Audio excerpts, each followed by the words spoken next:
안녕하세요. 조현승입니다. 오늘 소개해드릴 책은 생각에 관한 생각입니다. 굉장히 유명한 책인데 이 책에 대한 설명뿐만이 아니라 제가 이 책에서 소개한 그 행동 경제학에 대한 설명도 간단하게 드리고 또 이 행동 경제학에 대한 비판도 있고 또 이게 앞으로 나아갈 방향 같은 것이 있는데 이러한 부분에 대해서도 제가 간단하게 설명을 해드리겠습니다. 네, 그런데 이제 그에 앞서서 먼저 저자에 대해서 간단히 설명을 드리겠는데요.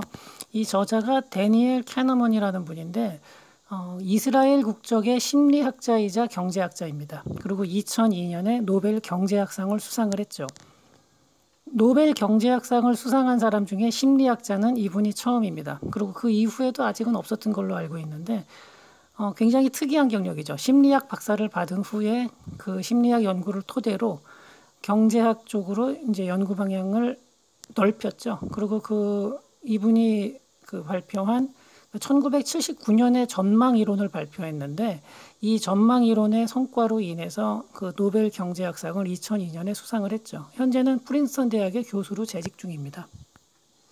이분과 같이 연구를 한 그 아모스 트버스키라는 교수님이 있는데 이분은 이제 1996년에 돌아가셨습니다. 근데 이 데니엘 캐너먼이 노벨상을 수상을 하면서 자신의 공로를 동료였던 그 아모스 트버스키 교수의 공으로 돌리는 그런 모습도 보였는데 두 분이 굉장히 오랫동안 친하게 지내면서 공동 연구를 많이 했고 또 학문적인 성과도 굉장히 많이 남겼습니다.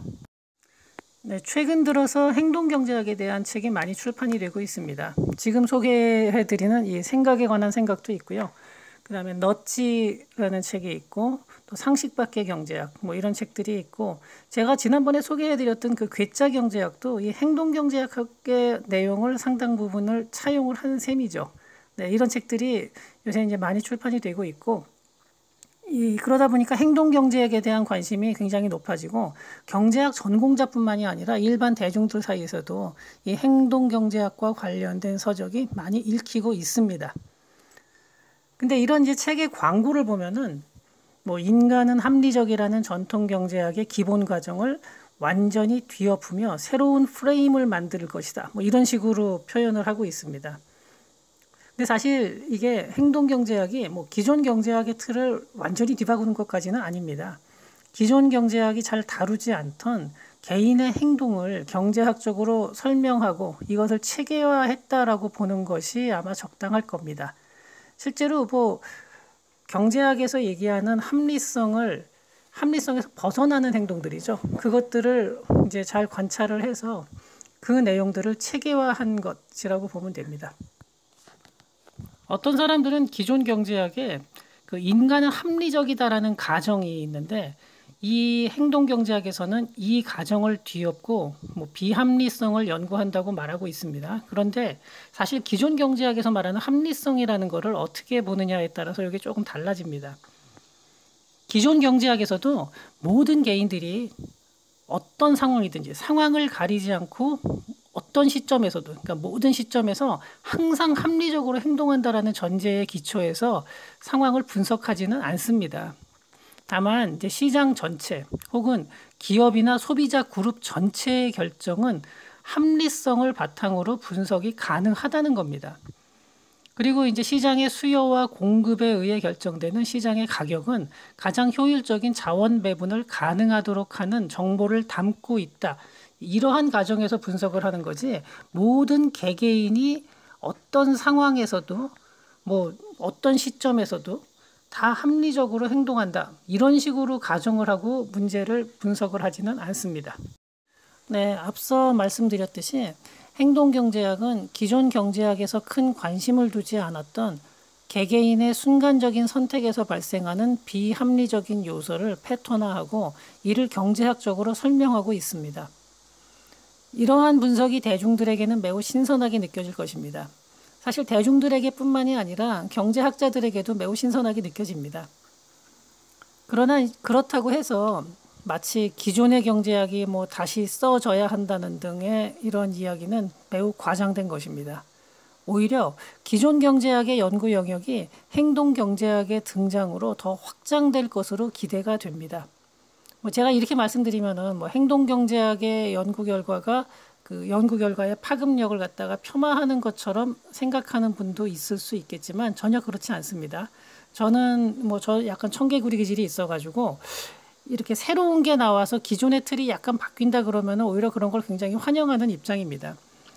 하지만 뭐 그렇다고 해서 아무리 제가 이렇게 본다고 해도 행동경제학이 뭐 기존 경제학의 틀을 완전히 뒤바꾼다 이렇게 말하는 거는 과장된 얘기로 보입니다. 그리고 사실 행동경제학이 완전히 새로운 영역은 아닙니다.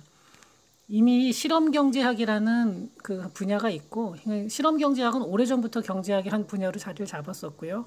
또 이 실험경제학자는 아니지만 게리 베커 교수 같이 이렇게 개인의 일상생활을 갖다가 일상 행동을 경제학적으로 분석한 경제학자들도 많이 있었습니다. 그러나 이제 이전의 연구들이 단편적으로 흩어져 있었던 반면에 이 데니엘 캐머넌 교수를 포함한 일련의 그 행동 경제학자들은 이를 행동 경제학이라는 분야로 정착을 시켰다는 점에서 큰 공헌이 있다라고 말을 할 수가 있습니다. 네, 이제 본격적으로 책의 내용에 대해서 소개해 드리겠습니다. 이 책은 모두 5부로 구성이 되어 있습니다. 네, 1부에서는 인간의 인지작용에 관해서 설명을 합니다. 인간의 판단과 행동은 즉흥적 판단에 의존하는 시스템 1과 복합적이고 논리적 판단을 주관하는 시스템 2의 두 가지 시스템에 의한 상호작용에 의해서 결정된다고 합니다. 일상생활에서 복잡한 사고가 요구되지 않을 때는 시스템 1이 작동하지만 복잡한 논리적 사고나 주의를 필요로 하는 상황에서는 시스템 2가 작동을 하게 되죠. 예를 들어서 우리가 길을 걷다가 친구를 만나서 잘 지냈냐 이렇게 말할 때는 시스템 1이 작동하는 거죠. 하지만 시험을 본다든지 뭐 아니면은 지금 저처럼 이렇게 뭐 녹음을 하고 있다든지 이럴 때는 이제 시스템 2로 사고를 전환하게 되는 거죠. 그런데 일반적으로 시스템 2로 사고 체계를 전환하는 것에 대해서 사람들은 피곤함을 느낍니다. 그래서 우리는 시스템 1에 의존하는 경향이 강한데 이러한 경향으로 인해서 우리는 자신의 직관을 지나치게 의존하게 되는 거죠. 자신의 직관에. 그리고 이것이 인지적 편향으로 이어지게 됩니다. 주어진 상황이 있을 때 그것을 뭐 자세하게 분석을 하지 않고 그 전에 자신이 가지고 있는 정보만 가지고 판단을 하는 거죠. 그러다 보니까 내게 보이는 것이 세상의 전부다라는 편향을 갖게 되고 이는 우리의 올바른 판단을 방해하게 되며 비합리적인 행동으로 이어지게 된다는 겁니다. 네, 이렇게 1부에서는 우리의 사고 체계에 대해서 설명을 했고요. 2부에서는 시스템 1의 작용으로 인한 어림짐작과 편향에 대해서 이야기하고 있습니다. 우리는 엄밀한 통계를 바탕으로 판단하기보다는 드러나 있는 몇 개 안 되는 표본을 바탕으로 전체를 일반화하는 경향이 있으며 특히 대표적인 사례 한두 건으로 전체를 판단하려는 성향이 있습니다. 또한 첫인상에 너무 얽매이는 나머지 중요한 협상을 할 때도 뭐 물건을 살 때도 그렇고요. 처음 주어진 수치를 그냥 근거치로 무비판적으로 그것을 근거치로 사용하는 경우가 많이 있죠. 실제로 우리가 바가지 쓸 때도 그렇습니다. 어디 이제 해외 관광지 같은 데 갔을 때 처음에 길거리 노점에서 이게 얼마다. 실제 값어치는 뭐 예컨대 10불이라고 하는데도 그 사람이 처음에 이거 100불이에요 그러면은 그걸 깎아가지고 30불에 산 다음에 우리는 싸게 샀다라고 착각을 할 수가 있죠. 근데 가만 생각해 보면은 그게 왜 처음에 근거치가 100불이 되어야 되는지는 전혀 근거가 없음에도 불구하고 누군가가 처음에 한 번 던진 수치에 우리가 너무나 얽매이게 된다는 겁니다. 이거는 시스템 2가 제대로 작동을 못하고 시스템 1에 너무 의존하기 때문에 이런 경향이 나타나게 되는 거죠. 단순히 바가지 쓰는 사례뿐만이 아니라 이 외에도 많이 있을 겁니다. 우리가 과거에 한번 어디서 본 걸 가지고 그 근거치를 그대로 우리 뇌 속에 가지고 있는 거죠. 그러다가 나중에 전혀 다른 상황이 왔을 때도 그 수치가 마치 중요한 근거치가 되는 걸로 착각을 하게 됩니다. 가만 생각해 보면 상황이 변하고 여러 가지 주변 환경들이 다 바뀌어 있음에도 불구하고 우리는 과거에 한번 우리가 보았던 것, 우리가 과거에 한번 경험했던 것, 우리가 한번 과거에 주어졌던 그 기준점에다가 너무 많은 비중을 두게 되는 거죠. 바로 이런 것이 그 시스템 1의 과도한 작동으로 인해서 우리가 잘못 판단하게 되는 사례들입니다. 이를 조금 연장해 보면 또 어떤 것이 있냐면은 논리적인 판단보다는 자신의 기억에 강하게 남은 사건을 지나치게 중요하게 생각하는 경향도 있습니다.